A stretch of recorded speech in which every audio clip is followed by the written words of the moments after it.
Hello guys, we're back at Cambugahay Falls. So ing anak kadaghan karon ang adto sa Cambugahay Falls.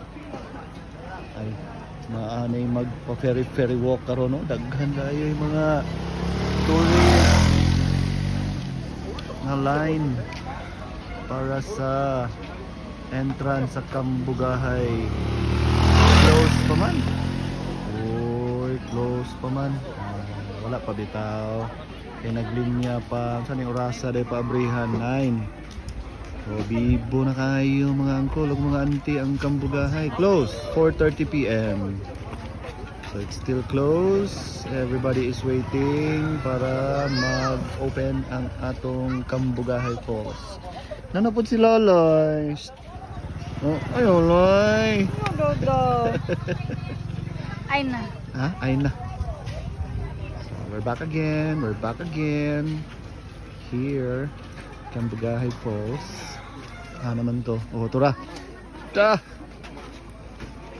So, nagdala og fins. Kuan siguro ni later. Bibo bay.